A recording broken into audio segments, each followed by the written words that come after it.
Week-end de choc dans les 5 championnats majeurs, occasion parfaite de tenter un prono sur Unibet, 100 € remboursés sur votre premier pari grâce au lien en description, conditions pour jouer en bas de l'écran.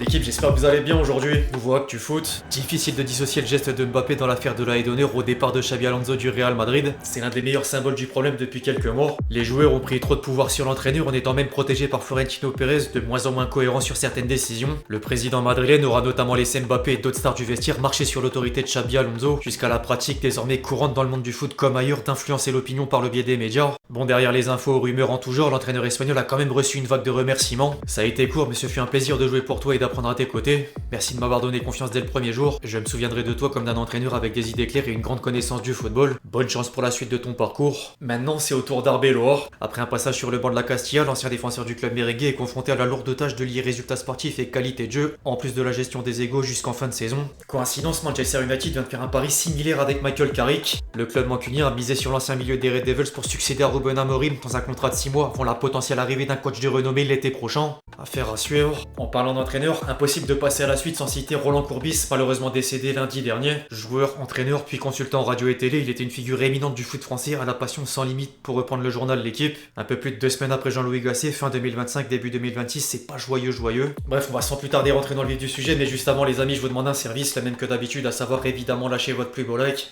Vous connaissez le refrain, j'ai pas besoin de me répéter, merci vraiment à tous ceux qui le feront. Vous êtes les boss.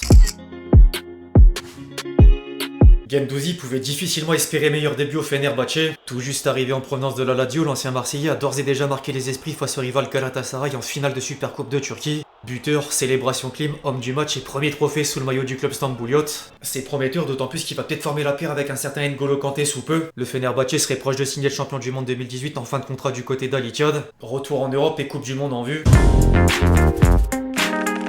En attendant plus de mercato dans la séquence dédiée, c'est l'heure de faire le point sur le terrain. Au moment d'entamer les demi-finales de la CAN, après avoir battu la Côte d'Ivoire tenant du titre, l'Égypte de Salah est tombée devant le Sénégal de Mané, unique buteur du match. Les Lions de la Teranga n'ont plus perdu depuis 17 matchs et l'ancien attaquant de Liverpool va jouer une nouvelle finale pour un potentiel deuxième sacre dans la compétition. Au moment où je tourne, c'est le coup d'envoi de Nigeria-Maroc. Le pays hôte face à la bande à Osimhen, déjà sur un joli parcours pour une équipe absente au prochain mondial. Aspect important à souligner. Au rayon des clubs, c'était week-end des semaines de coupe dans les 4 coins de l'Europe. La Coupe de France est partie sur une édition un peu différente des années précédentes en termes de surprise. Hormis Metz balayé par Montpellier, aucun club de division inférieure n'aura vraiment déjoué les pronostics. L'attention est désormais portée sur les affiches 100% Ligue 1 après Angers, Nantes, Lille et le PSG respectivement éliminés par Toulouse, Nice, Lyon et le Paris FC. Premier match, premier but pour Hendrick en tant que joueur de l'OL et résultat inattendu dans le derby parisien au Parc des Princes. Dominé tout le match, le PFC a réalisé l'exploit en étant clinique sur une seule action par l'intermédiaire d'Ikoné servi par Kebal. Impérial grâce à Nkambadio, auteur de 7 arrêts et un brin de réussite face aux nombreux manqués des hommes de Luis Enrique. De quoi énerver Gonzalo Ramos, mauvais perdant au coup de sifflet final. C'est un jour difficile, félicitations à eux, aujourd'hui c'est passé.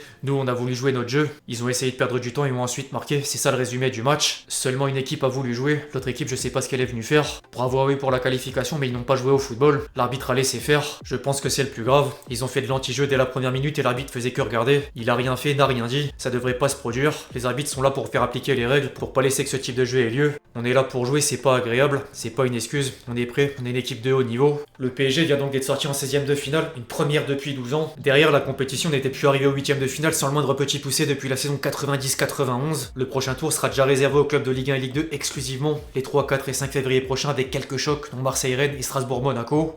Par contre, ailleurs, les surprises sont encore au rendez-vous. Crystal Palace s'est fait surprendre par Macclesfield en 32ème de finale de Coupe d'Angleterre, club de 6ème division anglaise. Dont derrière, la FA Cup avait quand même une certaine logique, à l'image de Manchester City et Exeter City avec un score de 10 buts à 1. De quoi permettre à Antoine Semenyo d'ouvrir les compteurs. L'attaquant ghanéen vient même de remettre le couvert sur la pelouse de Newcastle en demi-finale de la Coupe de la Ligue anglaise. 2 matchs, buteur à 2 reprises et une option pour la finale de l'X Cup avant le match retour. En parallèle, sinon, l'autre Manchester n'a plus que la première ligue à jouer au moment d'introniser Michael Carrick. Darren Fletcher a laissé le costume d'entraîneur intérimaire à l'ancien milieu des Red Devils, désormais en mission jusqu'en fin de saison. La presse anglaise assure désormais que les dirigeants du club mancunien ont déjà prévu d'attirer un coach de classe internationale l'été prochain, jusqu'à mettre un certain Luis Enrique au premier plan. L'entraîneur parisien va bientôt entrer dans la dernière année de contrat au PSG et Manchester United pourrait tenter le coup.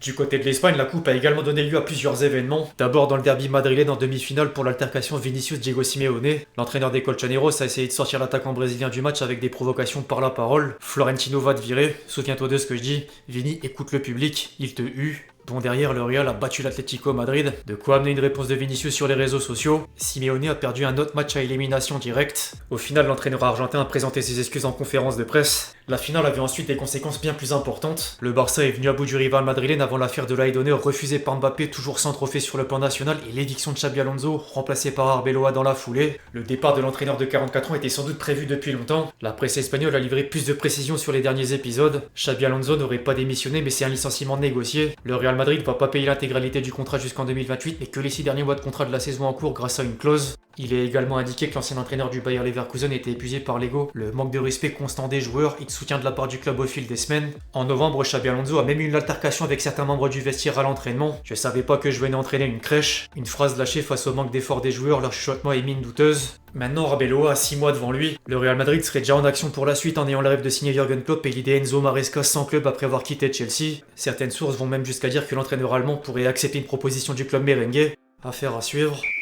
Au milieu des mouvements d'entraîneurs, le mercato a pas mal avancé chez les clubs français. Le PSG est toujours en opération prolongation même si les cas Dembélé et Barcola sont difficiles. Le dossier de l'ancien Lyonnais devrait trouver une conclusion plus rapidement que celui du Ballon d'Or en attente d'une meilleure proposition salariale. Par contre, le clan du joueur a démenti avoir refusé une offre à l'instant T. Derrière, Fabien Ruiz serait finalement propice à prolonger jusqu'en 2029, comme Mayulu vers un contrat longue durée. Du côté de Marseille, Robinho Vaz va rejoindre la Roma contre 25 millions d'euros dont 3 de bonus. Barcola et André Gomes sont également sur le départ, mais Neil Maupay n'est plus sur la liste des transferts. En parallèle, l'OM aurait entamé des contacts pour recruter Hadj Moussa. Dans le reste des infos autour de la Ligue 1, le Paris FC s'est retiré du dossier Sidiki Chérif avant que l'attaquant d'Angers ne soit annoncé proche de Crystal Palace. Le premier est désormais sur la piste Ludovic Ajorc en plus de Mathys Tel. Monaco s'est offert l'international belge Wout Faes en prêt. Metz a vendu Brian Maggio à Aston Villa pour 12 millions d'euros. Le Havre est venu relancer Sofiane Bouffal libre de tout contrat. Le Hague devait aussi recruter Romain Fèvre mais l'ancien Prestois va être prêté à Auxerre. Rennes a déboursé 11 millions d'euros sur le milieu offensif polonais Sébastien Szymanski. Par contre, Nice devrait être perdant face au cas Jérémy Boga et Terem Moffi. Les deux joueurs ont saisi la ligue pour demander la résiliation de leur contrat suite aux événements de violence avec certains supporters. Le préjudice c'est plus de 40 millions d'euros, somme de leur transfert.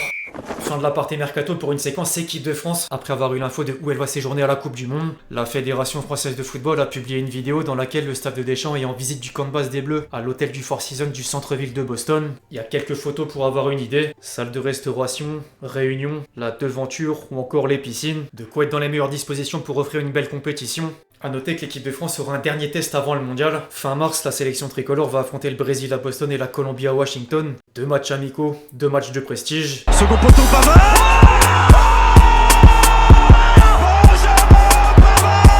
La compile de buts avec des Frenchies aujourd'hui. Semenyo, e agora tudo livre para Reitner e vai ele para a grande área. Bola para trás e o ligeiro.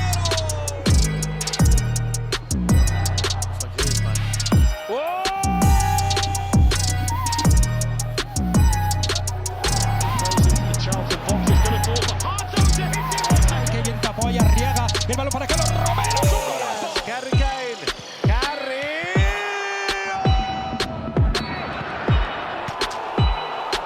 Opens up for Harmer.